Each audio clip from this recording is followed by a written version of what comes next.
So peminat naked, kalau korang yang mana yang mencari motor naked, ada satu motor daripada CF Motor 450 NK yang paling berbaloi, yang paling padu sekali di punya spek dia. Okey, kita cerita sikit. Korang tengok dari segi design ni, cantik tak cantik, ngam tak ngam. Okey, yang ni 450cc, kalau ikutkan displacement cc yang sebenarnya 449 lah, halah beza satu je. Okey, untuk motor ni dia punya enjin menggunakan parallel twin engine. Okey, dan 270 degree. Okey, menghasilkan dalam 50 horsepower dan juga dengan 39 Nm torque. Paling kurang top speed dia boleh dapat 1516 kan. Memang padu untuk CF ni. Okey, dah laju, dah bawa laju ni mesti kena braking system kena baik punya. Sebab itulah dia disediakan sekali dengan Jejuan caliper. Siapa tak tahu lagi Jejuan caliper ni dia bersama dengan Brembo.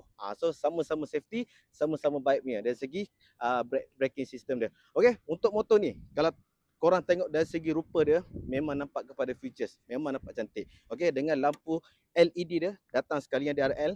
Okey, lepas tu dia punya suspension fork dia dipakai dengan fork dia menggunakan UHD fork, upside down fork punya. Okey, paling terbaik sekali. Dan DFT meter pun dah ada sekali pelbagai info yang korang boleh tengok dekat sini.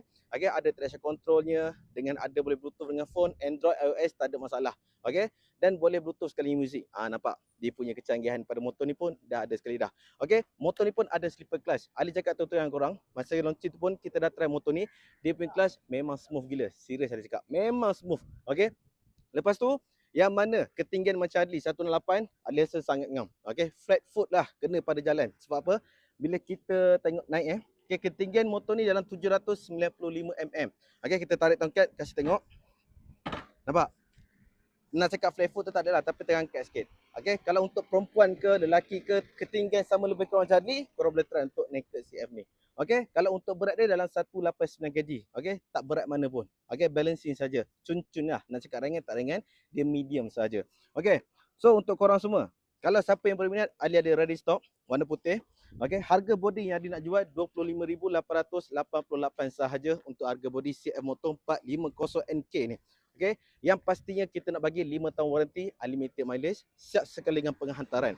Okey, kalau korang berminat dengan CF Motor 450 NK ni, jangan segan, jangan takut, PM Ali terus. Alright, bye-bye.